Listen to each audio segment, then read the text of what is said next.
سيتركون العاصمة القديمة لتحترق بأهلها وتندثر ظلما وفقرا ومرضا. ومش بس كده، دول كمان سيذهبون إلى عاصمتهم الجديدة حتى لا تتأذى أعينهم بكل ذلك الدمار. أنا مصطفى الغريب ودي فيديوهات السؤال الصح.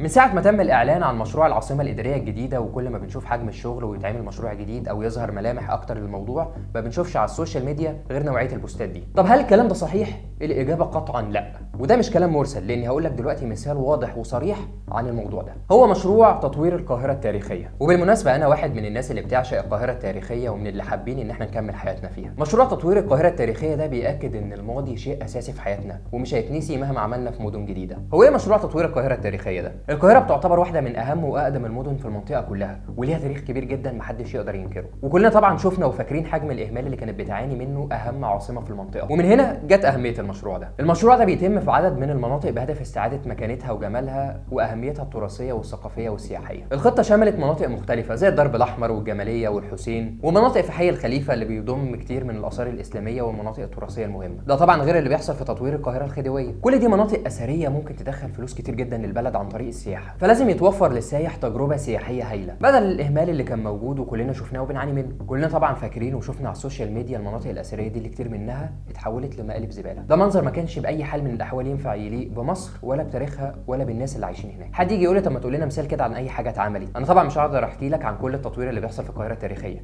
لكن خليك معايا احكي لك شويه امثله صغيره. لو اتمشيت كده من ميدان التحرير لميدان الاوبرا مرورا بميدانين مصطفى كامل وطلعت حرب، هتشوف حجم التطوير اللي حصل في القاهره الخديويه. المشروع ده هدفه تحويل المنطقه كلها لمتحف مفتوح ومقصد للسياح، ومن اهم الحاجات اللي حصلت في المشروع ده هو الحفاظ على واجهات المباني المميزه وترميمها، وازاله بقى كل التشوهات اللي حصلت فيها، وكمان منع البيع على الجائلين والاشغالات اللي في الطريق، وتطوير الاضاءه في الشوارع واضافه طابع جمالي جذاب كده مش هتشوفه في اي حته. وكمان اشتغلوا على اعاده احياء حديقه الازبكيه التراثيه وميدان الاوبرا كمان والمنطقه المحيطه بيه. وكلنا شفنا في التلفزيون التطوير الخطير اللي حصل في ميدان التحرير. مشروع تطوير منطقه سور مجرى العيون واحد من اهم مشروعات تطوير القاهره التاريخيه. انا عارف محيط السور ده كان عامل ازاي، ومقالب القمامه دي انا شفتها بعيني. المنطقه دي حصل فيها تطوير كبير جدا ضمن خطه تطوير القاهره التاريخيه على مساحه 95 فدان ورا سور مجرى العيون، على نفس منطقه المدابغ اللي تم نقلها لمدينه الروبيكي. المنطقه بالكامل بيحصل فيها تطوير خطير جدا على الطراز الاسلامي. حد يجي يسالني ويقول لي بعد ما يطوروا القاهره التاريخيه طبعا هيخرجوا اهلها منها ويبيعوها للمستثمرين. عارفك انت اللي بتحب الاسئله دي، خليك معايا وانا هقول لك. رئيس مجلس الوزراء الدكتور مصطفى مدبولي اكد ان ده مش هيحصل باي حال من الاحوال، وقال ان قيمه المنطقه بتيجي من المواطنين اللي عايشين فيها. رئيس الوزراء اكد انه كان لمواجهه الوضع ده كان لازم يتم اعاده بناء البيوت المتهدمه بنفس الطراز اللي كانت عليه، ويتعمل كمان وحدات اسكان في جزء منها علشان يتم تسكين الاهالي في المنطقه الجديده اللي بيتم البناء فيها. وزي ما قلت لكم المنطقه دي كمان هتتبني بنفس الارتفاعات والاشتراطات وبنفس الطابع المعماري الاصلي اللي كانت عليه. وهنا بقى السؤال الصح، هل تعتقد ان الدوله هتسيب العاصمه القديمه لتحترق باهلها؟